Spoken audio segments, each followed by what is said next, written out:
જન્મ જયંતિ નિમિત્તે આપણે સૌ ભેગા થયા છીએ. ખૂબ રૂડો અવસર છે. બાપાનું પ્રાગટ્ય દિવસ કહેવાય.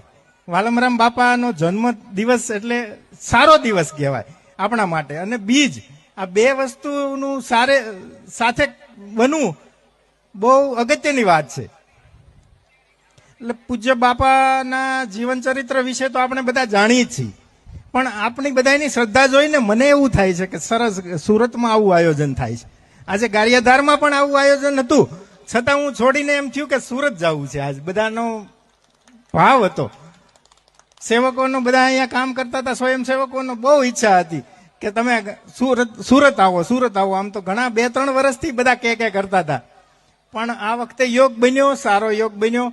અને આપ સૌનું જે પ્રકારનો ભાવ છે, અને હોય જ, ગારિયાધારની ઓળખ જ વાલમ બાપા છે. વાલમ બાપા આપણા બધાના છે, કોઈના એકના નથી. હું તો એક નિમિત્ત બન્યો છું બાપાનો, બાકી વાલમ બાપા તો બધાના માટે સરખા છે. હું એક તમારી જેવો જ માણસ છું. મારા પાછળથી વાલમ બાપાનું નામ નીકળી જાય ને તો મને કોઈ ન બોલાવે, મને કોઈ ગણે નહીં. એટલે બાપા એ જ આપણા માટે અગત્યના છે, મારા માટે તો હોય જ.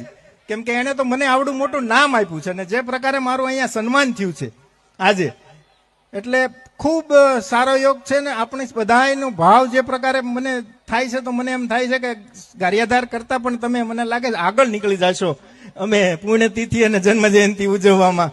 એવો માહોલ આજનો જોતા લાગ્યો કે શોભાયાત્રા અને સાંજનો કાર્યક્રમ. આજે આ મેદાન ટૂંકું પડે એવી મને તો દેખાય છે કે આયોજકોને કહેતો તો હું હમણાં કે આ મેદાન નાનું પડવાનું છે આજે એમ. પણ સારું છે, બાપા પ્રત્યેનો ભાવ છે. બાપાએ ખૂબ કુરિવાજો નાબૂદ કરવાના કામ કર્યા છે. બાપા પોતે અંધશ્રદ્ધામાં ક્યાંય માન્યા નથી, એટલે આપણે બધાની શ્રદ્ધા છે. આપણે આપણું નામ આગળ કરવા ઘણા પ્રયત્ન કરતા હોઈએ છીએ. આપણે ચોથી પેઢીનું નામ આપણને યાદ નથી હોતું, ત્યારે બાપા આટલા 200 વર્ષે આપણને યાદ આવે.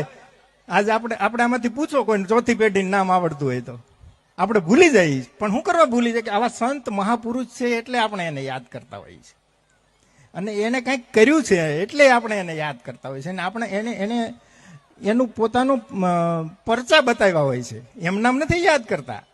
એને એનું પ્રમાણ બતાવ્યું હોય કે હું આ છું એમ એ સમયમાં, એટલે આપણે બધા યાદ કરીએ છીએ. અને ખૂબ ભાવ છે તમારો બધાનો, મને ખૂબ ગમ્યું. આજે મને અહીંયા આવકાર્યો, સ્વાગત કર્યું, બધાનો આભાર. અસ્તુ. જય વાલમરામ બાબા.